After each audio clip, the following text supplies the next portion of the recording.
read a book. Everybody read a book. Okay, you can buy it for £4. It was written in 1916 by a guy called Robert Updegraff. It's called Obvious Adams. It was one of David Ogilvy's favourite books. And if you read nothing else as a business book, it's literally 60 pages. You will start reading the first 2 or 3 pages and you'll think, why has Rory recommended this hokey shit? By page 8, you'll go, this is better than the Harvard Business Review.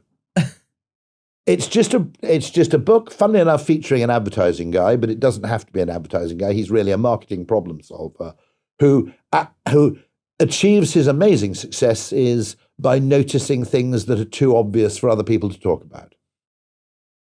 And I think that book is an absolute prize.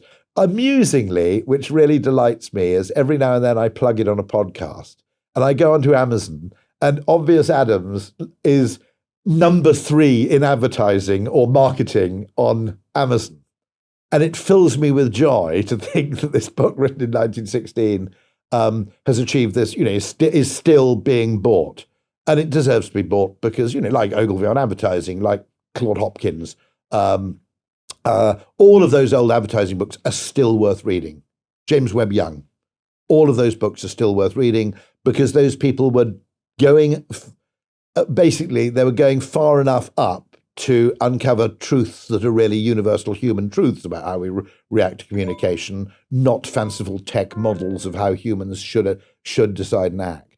2 more copies sold. Yeah, definitely. So we think about the... You can read it in a single shit. I mean, it is literally 60 pages. There we go. That's this afternoon plan. So we think about the traditional current day marketeer, and we're thinking about this kind of unpredictable world.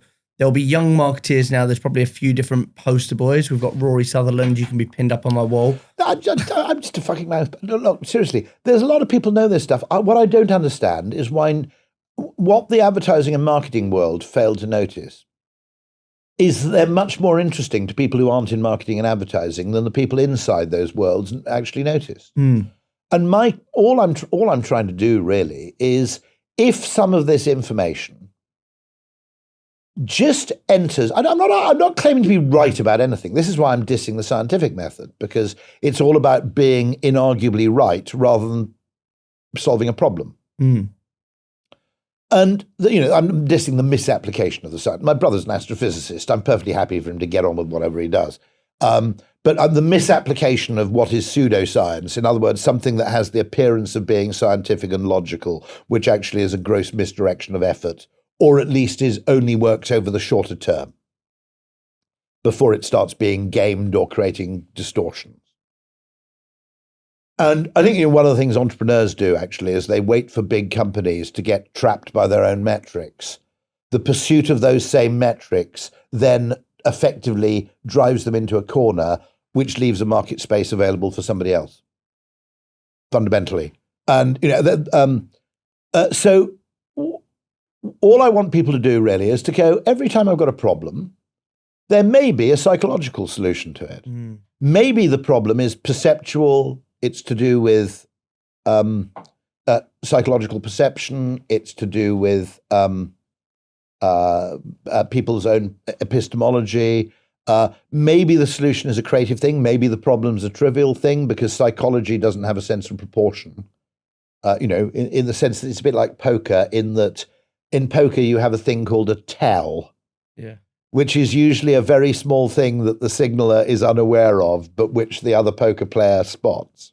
What I'm saying is that if we demand this ludicrous burden of proof that you can only actually try something if you can already prove it works, we're basically turning our back on any business has now decided that whatever I want to be in the future is I'd rather be certain than get lucky. Now, I'll give you an example of this. One really valuable but almost impossible to predict and to evaluate quality of a business is just being really fucking famous, right? Because people can't buy something if they don't know it exists. And they're less likely to buy something if they've never heard of it before. But also, if you're indiscriminately famous, you discover who your target audience really is, rather than being focused on those people who your algorithm tells you it is. Now, if you get more and more focused on marketing efficiency, you get trapped in a local maximum. You never discover new markets.